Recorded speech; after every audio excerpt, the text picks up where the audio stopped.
This week on the podcast, we share a little simple trick for how you can analyse yours and other people's businesses effectively. Welcome to the Profit Cash Growth Podcast. This is the podcast for 6 and 7 figure business owners who are looking to grow a financially successful business. My co-host, Claire Hancock, is a finance director, chartered accountant and entrepreneur. And every week, I'll be exploring guidance and frameworks designed to help you increase your profits, improve your cash flow and grow your business. So we're a bit sausage heavy at the moment, aren't we, Claire? Because we were talking about it last week and this week. I never thought I'd say this live, but we're going to be talking about Jeremy Clarkson sausage, aren't we? We are in News Story of the Week. But before we get on to that, when was the last time you went to the pub, Simon? I don't go to the pub quite a bit. I went to the Black You Horse. don't or you do? No, I do, but maybe once every week or two. How much is a pint? Oh, well, they just vary so much. I mean, I pay like £5.50, £6 for a pint, but I like the premium stuff. Interesting. I mean, I literally don't think I could tell you how much of a pint was anymore. Like, what's expensive, what's not expensive. You could tell the difference between you. I could go, right, Carling in Wetherspoons starts at $1.99. Then you move through to, literally, if you go to a nice wine bar or something like that, you're going to pay £5 plus for a beer. I guess you just know if you do that more. But I can remember going back 15 or so years when I had my first job was in a pub, and when I used to work behind the bar, I can remember the first time that we had to put the price of a pint up above £2.50, so you weren't able to get 2 pints for a fiver, and that was such a big thing for businesses. That was same thing with the fiver thing huge. Now, isn't it? Yeah, everything's £5. Like, you go and you buy an ice cream at the ice cream van, £5. It was ridiculous. You want to go to the shop and get a donut, £5. You want a coffee, how much is it? £5. Or rounded up, it's as near as damn. Yeah, everything's a fiver now. It's like the old £1. You used to be able to get everything for £1, and then it was £2, and now everything's a fiver. I know. I just sold something recently, didn't I? And the guy paid me all in cash in 50s. Now, do you remember 50s used to be a big deal? Now it's just with inflation. They're like a 20, aren't they? Yeah. Who cares? Are we ready? So let's segue nicely into this week's News Story of the Week.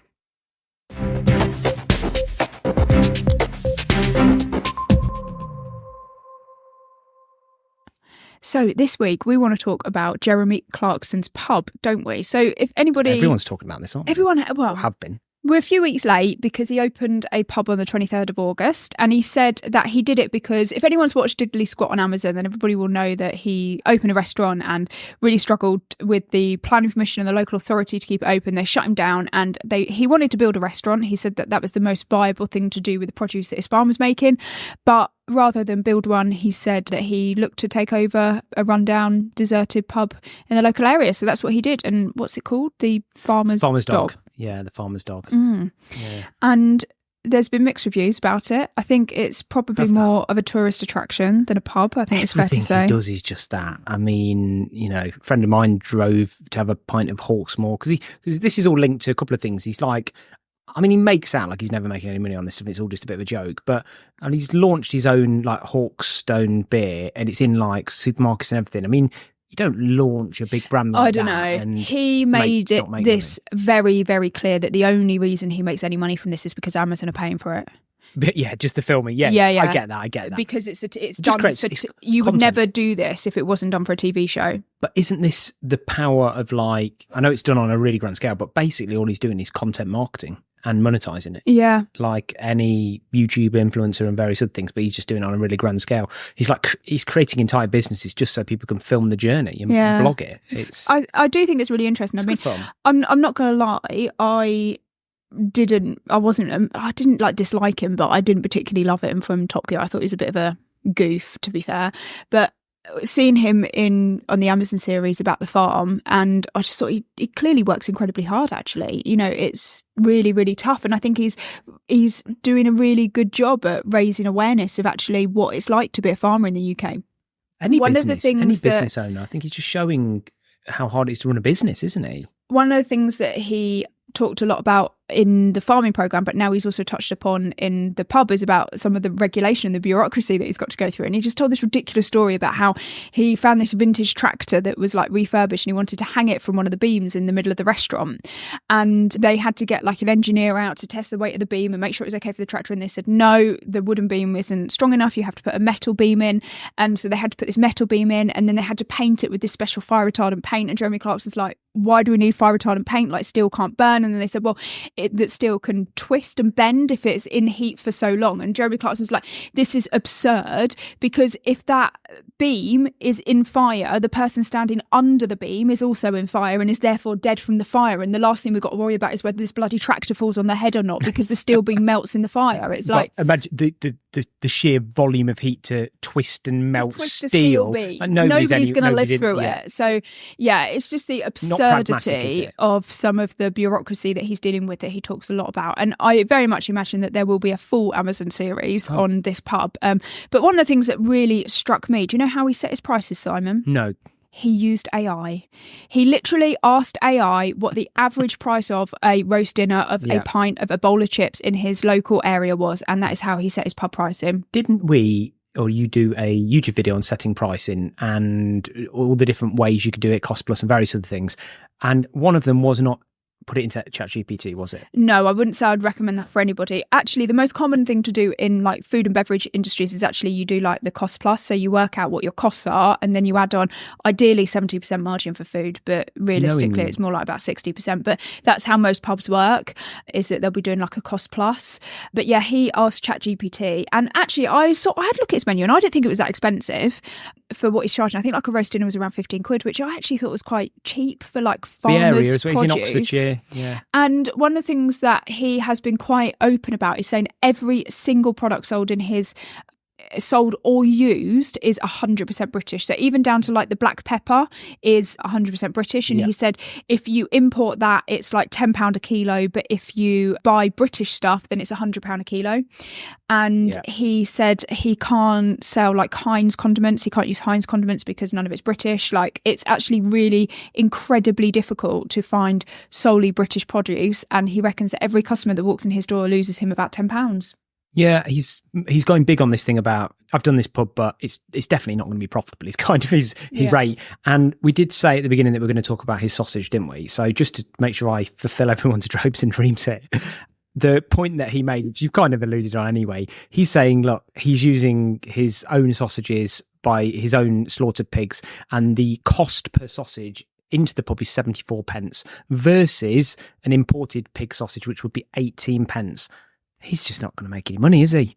However, I wonder if that is a like-for-like sausage, because I'm not being funny. Like, you can go to the supermarket and buy dog-cheap sausages, and they just taste like crap. Dog sausages? Dog-cheap. What's dog-cheap? Dog-cheap. I don't even know. I just made that up, haven't I? But you could go... Look, my point is, there's sausages and then there's sausages. Yeah. And if you go and buy proper butcher's quality, porky, delicious sausages, then they're not going to be 18p a sausage. So I doubt very much... 74 pence at cost, are they? That sounds wild. I don't know.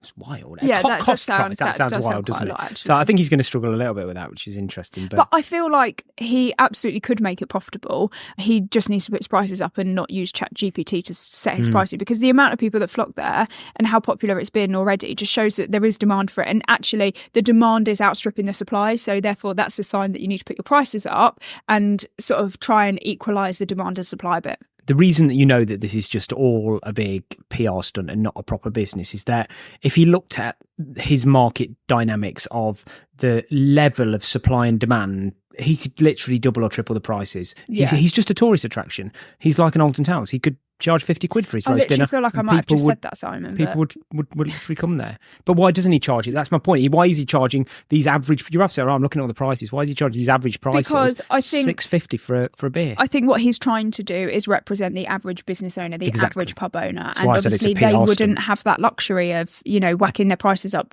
2-3 times and saying, oh, it's fine, the tourists will flock here still. So I think good on him for that. And thank you, Amazon, for paying for it. Love it. So should we move on to the deep dive of the week? Yes, and as we said last week, we are going to share with you a little game we've been playing on various businesses, aren't we? So in this week's deep dive, we're going to tell you about Stop, Start, Continue. This revolutionary thing. We haven't come up with it, have we? But it works really well. It's dead simple, isn't it, Claire? I learnt this on a management course probably about 10 years ago, and I think I've used this like continually throughout my life in so many different scenarios, and I just think it's so incredibly powerful for giving feedback of any kind. But we like to use this if we're ever Yeah, well, you know what it's like as a couple. Sometimes you run out of things to say, don't you? Especially if you're like away on a holiday and you're going out for dinner every single night. How do you keep the chit chat flowing? And one of the things we like to do is play stop, start, continue with the businesses we're in, don't we? Now, depending on our listenership, people will either resonate with the fact that we are or not get this whatsoever. Talking about other businesses when we're out and about because we can't bloody switch off, or we'll just think we're complete lunatics. But anyway, yeah, I don't think we should belittle, in all seriousness, the simplest of things. Things are the best. They bring out conversation and they really do extract, that deep dive of various businesses. So it's a simple process, isn't it? We go into a business, almost as a mystery shopper. We're consuming their products, their services, and we just have a chat about what we would stop, what we would start, and what we would continue with the business. And very quickly, if we could give the feedback to the business owner, or we did give it there and then, it'd actually be really valuable to them, I'm sure. I think as well, whenever you hear the word feedback, I remember back to my days as an employee. Yeah, if my boss ever said to me, Claire, can we have a chat? I've got some feedback to give you. I'd literally shit myself. There's no other way to say it. I'd be like, oh my God, this isn't feedback. This is going to be like a telling off or something like that. And also as a manager, having to give that to your team, give somebody feedback, or even just trying to write a review. I find when I write reviews, I'm either gushing or I'm really critical. Whereas when you start using this stop, start, continue, you find that you're really balanced. Because you're think giving about them positive balance, things, you think about negative things, and you think about blind spots. And I think that's why it's really incredibly powerful to use, because it makes sure it puts you in that mindset of being let's logically think about this, let's keep this balance, and let's give feedback. So not only do we like to play this little business game, but if you're having a one-to-one with one of your team, or I particularly like this when I take on new employees, because often when you take on a new employee, what they're used to from their manager and what you're used to employees, there's this bedding in sort of phase, isn't there? And I find this quite useful for new employees. It's a really quick way of saying, look, I know that, when we're getting in, you get a new boyfriend or girlfriend, or like a new wife or something. And it's like, you've got this bedding in, you've got to find what makes each other tick, what annoys each other, what works for each other. And this can be a really good way of doing that as well. What do you like? What don't you like? What's winding you up? All those types of things. But shall we give a little example of how we can use this for businesses? Yeah, I mean, the one I'm thinking of, we did it on that little pub/bar. So we went for a drink before dinner in Wallingford a few weeks ago. Yes. It worked quite well because they did have some interesting things. It was a little, how could I call it, like a craft ale and wine bar, quite small. It's like a little independent bar, wasn't it, in a little town? But quite small, and it was just a really quick, what would you start, what would you stop, what would you continue?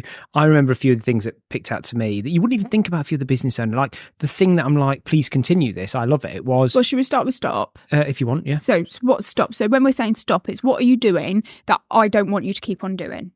So when we went into this bar, Simon, what was it that you didn't like what they were doing? You wanted them to stop it immediately? I think I said I was struggling with this one because I was quite happy with everything. I was struggling with nothing annoyed me, did it? Which is a good sign. See, I put my numbers head on. I have a thing when we walk into particularly hospitality businesses, and their seating often angers me. And I find that a lot of places put these, it sounds like a really good idea to put these massive tables in and make it this big group place where people can go and hang out and put these comfy sofas and stuff, but they just take up so much space. And there was probably only about 8 tables in this place, wasn't there? And some of them were so big, we were sitting on a table for 6 people and it was just us 2. Yeah. And I said to you, if they'd just taken these tables out, they could have had maybe 3 or 4 tables for couples in the same area. And there were people walking in that were leaving because they couldn't get a table.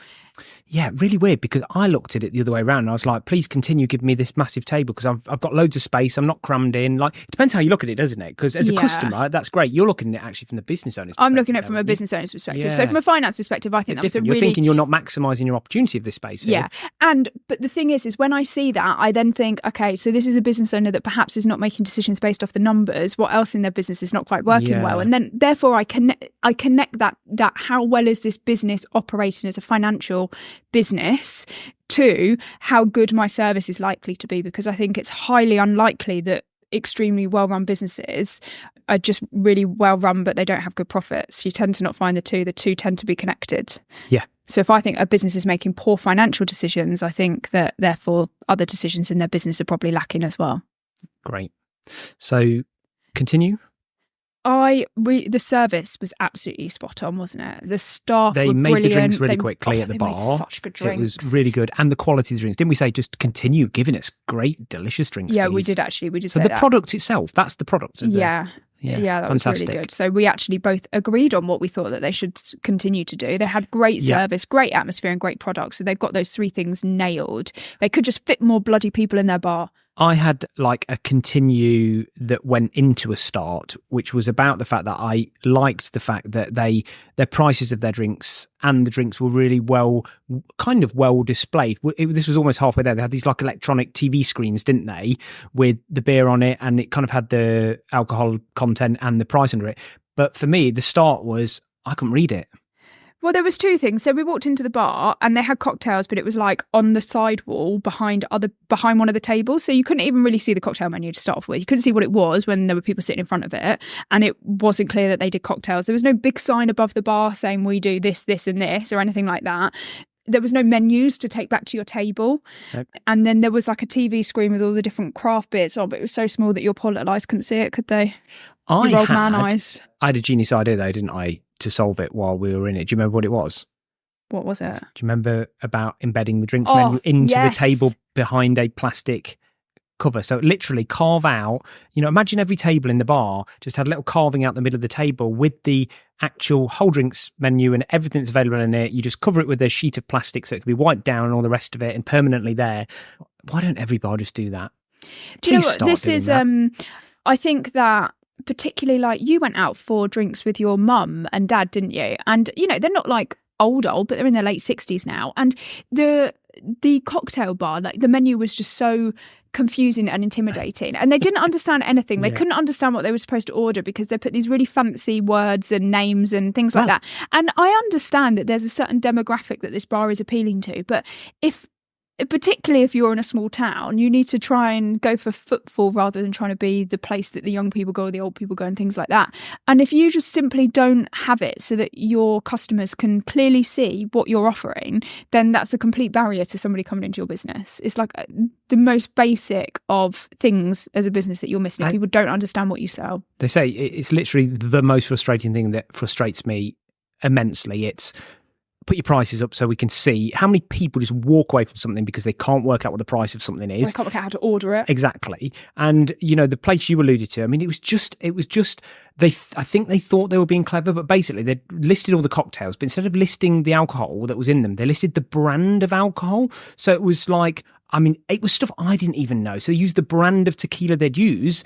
And my folks were just like, I don't get this. I just don't understand. And they said to the lady, it's like, what? I don't get this. What alcohol's in it? What is it? And they're like, oh yeah, it's the brand name of it. But they were such fancy, trendy brand names. They weren't even like Smirnoff. They were stuff that people hadn't heard of. So it was just missing the mark so dramatically. I think you're showing your age a little bit here, though, I'm afraid, Simon, because Smirnoff's a bit like Wetherspoonsy now. Like, you don't expect to go to a bar and get Smirnoff anymore. You expect, Grey Goose or whatever else. But I just don't think it's... Yeah, they just missed the mark, didn't they? Yeah. No, totally. And clarity is simplicity. I don't even think it's an age thing, because I think most people, perhaps in their demographic of who they were aiming at, probably still would have been a bit perplexed as to what on earth they were ordering. But yeah, for the Keep in Wallingford, that's the biggest problem we had, is that it was unclear what to order and how to order it, what they offered, to the point where I nearly ended up going for a gin and tonic, which would have been probably like £5 or £6 versus the £11 cocktail that I did order. So actually it would have made a big difference to how much money I was spending in that business. We ended up spending £50 rather than £20, purely because we didn't know they did cocktails, because it was on an obscure menu sat behind somebody, and you almost didn't order a beer because you couldn't see the bloody TV screen. Yeah, because the font wasn't big enough for my eyes, and I'm not even an old person. So I mean, you can see really quickly how start, stop, continue can really just open up a whole conversation about your business. I imagine this is really challenging for you to do as the business owner on your own business. What you need is a fresh pair of eyes, but maybe getting some of your staff to do a start, stop, continue. Maybe asking some of your customers in a, not the traditional survey way, but just to say, look, at the end, do you mind me asking you 3 questions? Could you tell us of the the service that you've had today or the experience you've had with this, is there one thing you'd like us to start doing? Is there one thing you'd like us to continue doing? Is there one thing you'd like us to stop doing? It could be a really simple way of just getting some great insights on your business. And we do it as well. Every quarter, we send like an email to our customers saying exactly that. Yeah. Can you tell us something, start, stop, continue, something that you love about us, something you don't like about us, and something that we're doing really great that you want to keep going, that's really important to you. Cool. So get out there, start criticising. Well, don't criticise. Start feedback. Critiquing. I meant to use the word critiquing. Start critiquing other people's businesses. It will get you in the mindset and the routine of how to think about your own business in the way of the customer. Remember, always try and get yourself into the mind of your customer. Yes. Cool. Love start, stop, continue. Great. Let's see what's going on in this week's Profit Cash Growth Extra. So this week's Profit Cash Growth Extra is a little tip if you are using Dext. Now, for those of you that use Xero, Dext is like the invoice capture system. It's extra money every month. It's an upgraded version, but if you're a bigger business, then Dext is like sort of the gold standard of invoice capture systems. So a lot of people do use it. And Dext have got this really cool feature in it that actually I hardly see anybody use, and I don't really understand why, but I think it's maybe not very well advertised. And it's something called Fetch. Now, what you can do is you can go into Dext and you go to the Fetch section, and you could say, for example, if you've got an Adobe account where you get a monthly invoice from Adobe, a little bit like how you'd connect your bank to Xero, you put your login details into Fetch once, it connects to Adobe, and then every single month it pulls your invoice down automatically for you. Oh my God, I love it. I've just blown your mind, haven't I? Is this real? This is real. Do you know what else it does, Simon? So I can just get Amazon invoices. Will it grab my EE invoices? EE invoices. Amazon invoices, like so many different platforms. Hang on. The one question I would ask is, not the EE platform, is that crap? Not even I can get my own invoices out of it. So what chance has Fetch got? You, don't I? No.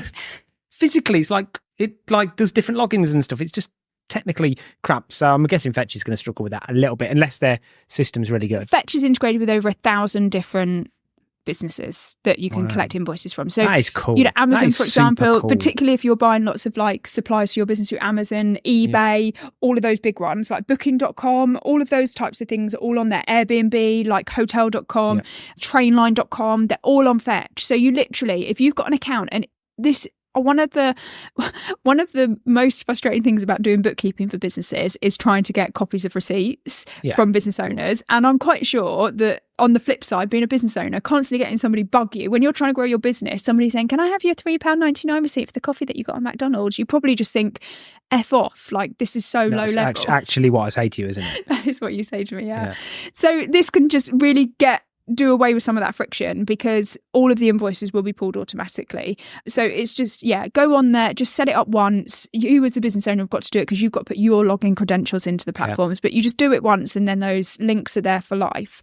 So it'd just be a really great way of helping to reduce the amount of missing invoices and expense receipts and things like that, and giving your bookkeeper a bit of a break from hassling you. Super duper tip. Love that, because that is just an annoyance that I'm sure every business owner, as well as myself, and probably lots of their bookkeepers have for them, or their PAs, in just having to do that. So little tip, absolutely brilliant. Yeah, so it's called Fetch. Cool. Just Google Fetch and Dext integration, and it's completely free. That's the other thing. If you are on Dext, it's completely free with Dext, so there's no reason to not use it. It is not standalone software. You can only get it through Dext, but if you Google it, there are other platforms that you can use as well, but they tend to be about £50 a month and probably not what most people are going to pay for, but yeah.